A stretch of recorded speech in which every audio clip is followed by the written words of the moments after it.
The Way of Peace by James Allen. Chapter 6. Saints, Sages, and Saviors. The Law of Service. The spirit of love, which is manifested as a perfect and rounded life, is the crown of being and the supreme end of knowledge upon this earth. The measure of a man's truth is the measure of his love, and truth is far removed from him whose life is not governed by love. The intolerant and condemnatory, even though they profess the highest religion, have the smallest measure of truth, while those who exercise patience and who listen calmly and dispassionately to all sides, and both arrive themselves at and incline others to thoughtful and unbiased conclusions upon all problems and issues, have truth in fullest measure. The final test of wisdom is this: how does a man live? What spirit does he manifest? How does he act under trial and temptation? Many men boast of being in possession of truth, who are continually swayed by grief, disappointment, and passion, and who sink under the first little trial that comes along. Truth is nothing if not unchangeable, and insofar as a man takes his stand upon truth, does he become steadfast in virtue? Does he rise superior to his passions and emotions and changeable personality? Men formulate perishable dogmas and call them truth. Truth cannot be formulated. It is ineffable and ever beyond the reach of intellect. It can only be experienced by practice. It can only be manifested as a stainless heart and a perfect life. Who then, in the midst of the ceaseless pandemonium of schools and creeds and parties, has the truth? He who lives it, he who practices it, he who, having risen above that pandemonium by overcoming himself, no longer engages in it, but sits apart, quiet, subdued, calm, and self-possessed, freed from all strife, all bias, all condemnation, and bestows upon all the glad and unselfish love of the divinity within him. He who is patient, calm, gentle, and forgiving under all circumstances manifests the truth. Truth will never be proved by wordy arguments and learned treatises. For if men do not perceive the truth in infinite patience, undying forgiveness, and all-embracing compassion, no words can ever prove it to them. It is an easy matter for the passionate to be calm and patient when they are alone, or are in the midst of calmness. It is equally easy for the uncharitable to be gentle and kind when they are kindly dealt with. But he who retains his patience and calmness under all trial, who remains sublimely meek and gentle under the most trying circumstances, he and he alone is possessed of the spotless truth. And this is so because such lofty virtues belong to the divine, and can only be manifested by one who has attained to the highest wisdom, who has relinquished his passionate and self-seeking nature, who has realized the supreme and unchangeable law, and has brought himself into harmony with it. Let men, therefore, cease from vain and passionate arguments about truth, and let them think and say and do those things which make for harmony, peace, love, and goodwill. Let them practice heart virtue, and search humbly and diligently for the truth which frees the soul from all error and sin, and from all that blights the human heart, and that darkens, as with unending night, the pathway of the wandering souls of earth. There is one great, all-embracing law, which is the foundation and cause of the universe, the law of love. It has been called by many names in various countries and at various times, but behind all its names the same unalterable law may be discovered by the eye of truth. Names, religions, personalities pass away, but the law of love remains. To become possessed of a knowledge of this law, to enter into conscious harmony with it, is to become immortal, invincible, indestructible. It is because of the effort of the soul to realize this law that men come again and again to live, to suffer, and to die. And when realized, suffering ceases, personality is dispersed, and the fleshy life and death are destroyed, for consciousness becomes one with the eternal. The law is absolutely impersonal, and its highest manifested expression is that of service. When the purified heart has realized truth, it is then called upon to make the last, the greatest and holiest sacrifice, the sacrifice of the well-earned enjoyment of truth. It is by virtue of this sacrifice that the divinely emancipated soul comes to dwell among men, clothed with a body of flesh, content to dwell among the lowliest and least, and to be esteemed the servant of all mankind. That sublime humility which is manifested by the world's saviors is the seal of Godhead, and he who has annihilated the personality and become a living, visible manifestation of the impersonal, eternal, boundless Spirit of love is alone singled out as worthy to receive the unstinted worship of posterity. He only who succeeds in humbling himself with that divine humility, which is not only the extinction of self, but is also the pouring out upon the spirit of unselfish love, is exalted above measure and given spiritual dominion in the hearts of mankind.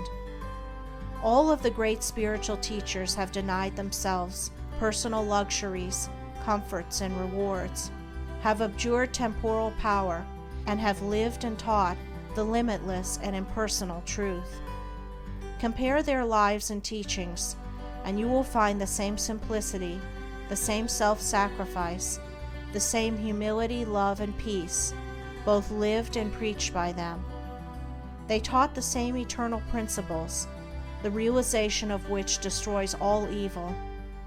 Those who have been hailed and worshipped as the saviors of mankind are manifestations of the great impersonal law, and being such, were free from passion and prejudice, and having no opinions and no special letter of doctrine to preach and defend, they never sought to convert and to proselytize. Living in the highest goodness, the supreme perfection, their sole object was to uplift mankind by manifesting that goodness in thought, word, and deed.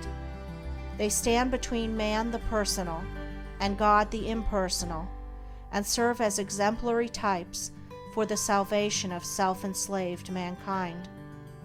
Men who are immersed in self and who cannot comprehend the goodness that is absolutely impersonal deny divinity to all saviors except their own, and thus introduce personal hatred and doctrinal controversy, and while defending their own particular views with passion, look upon each other as being heathens or infidels, and so render null and void, as far as their lives are concerned, the unselfish beauty and holy grandeur of the lives and teachings of their own masters. Truth cannot be limited.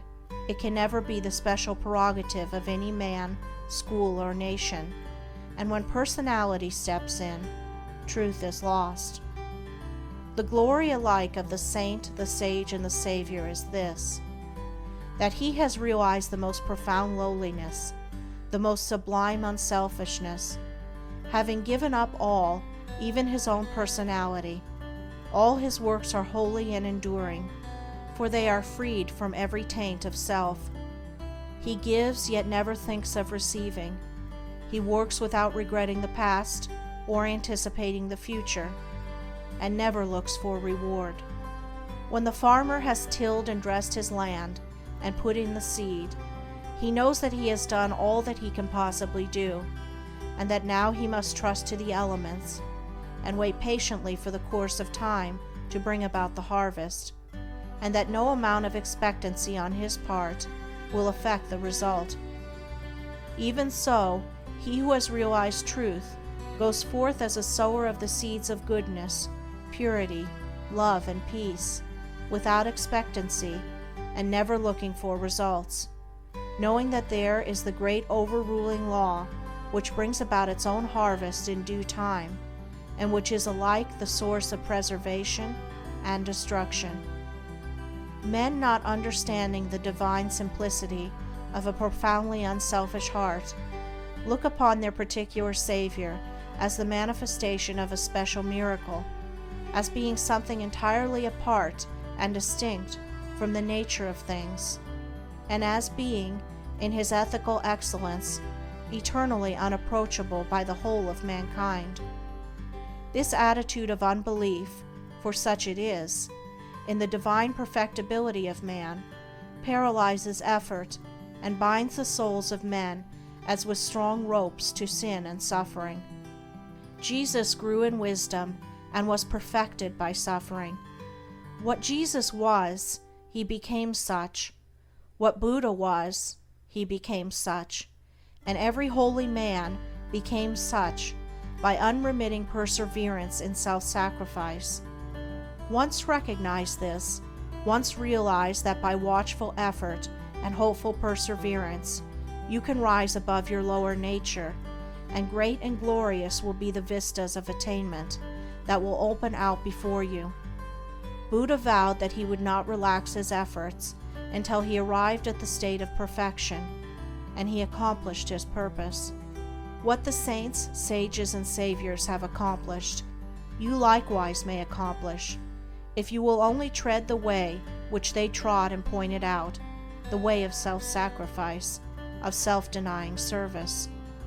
Truth is very simple. It says, "Give up self, come unto me, away from all that defiles, and I will give you rest." All the mountains of commentary that have been piled upon it cannot hide it from the heart that is earnestly seeking for righteousness. It does not require learning. It can be known in spite of learning.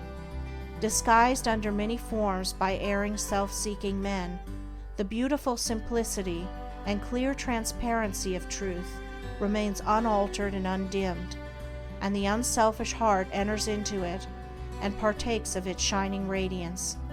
Not by weaving complex theories, not by building up speculative philosophies is truth realized, but by weaving the web of inward purity, by building up the temple of a stainless life, is truth realized.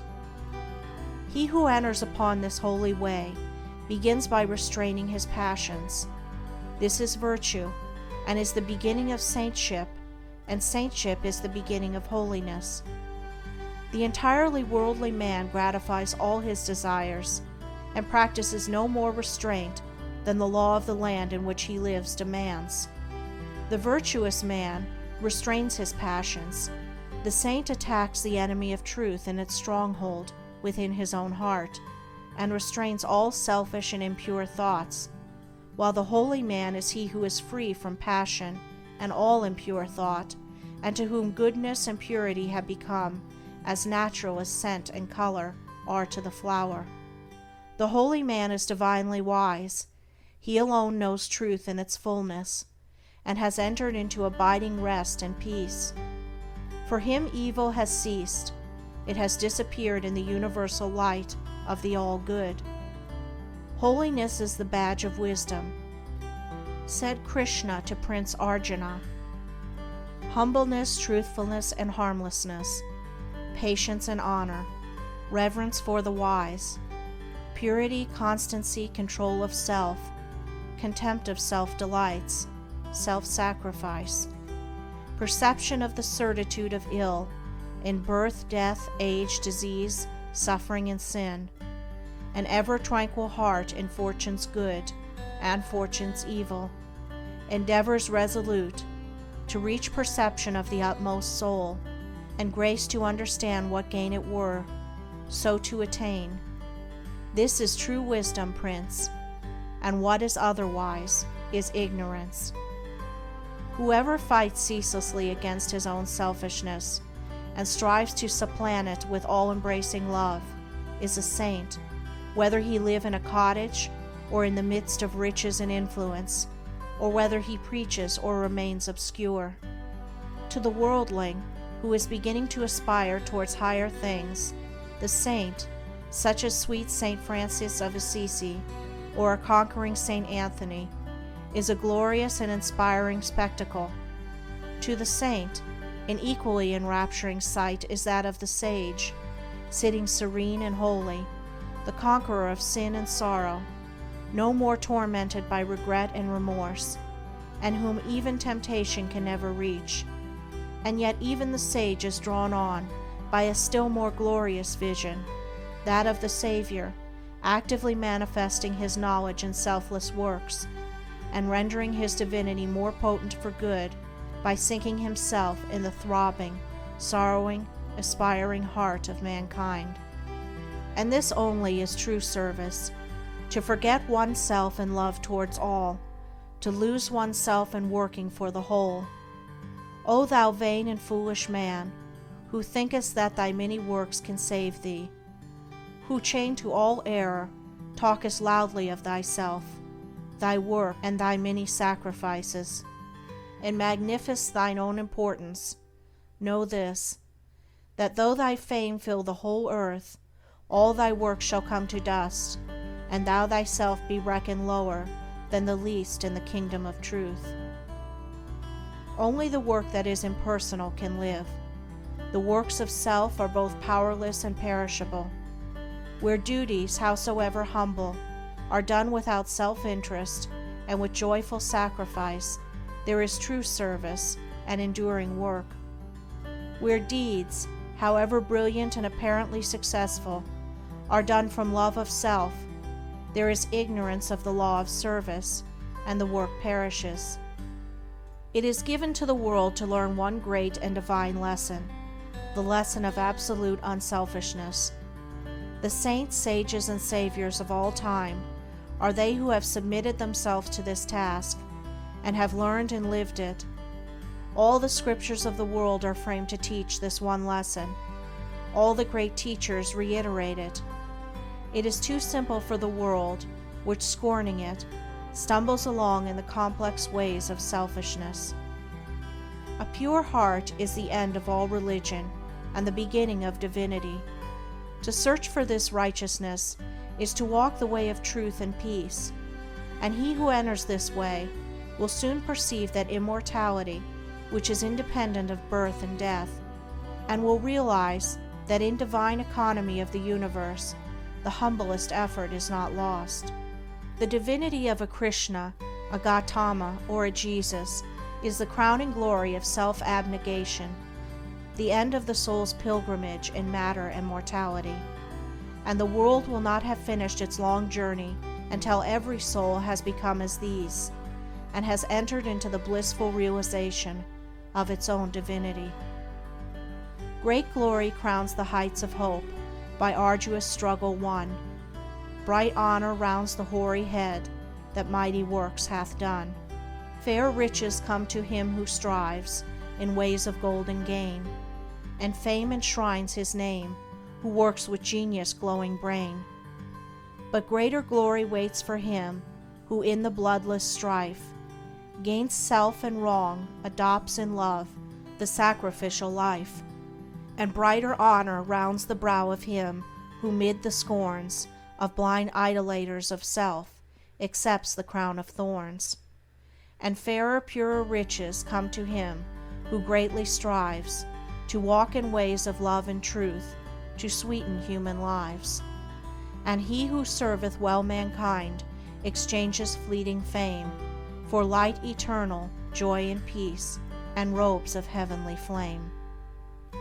End of chapter 6. Recording by Andrea Fiore.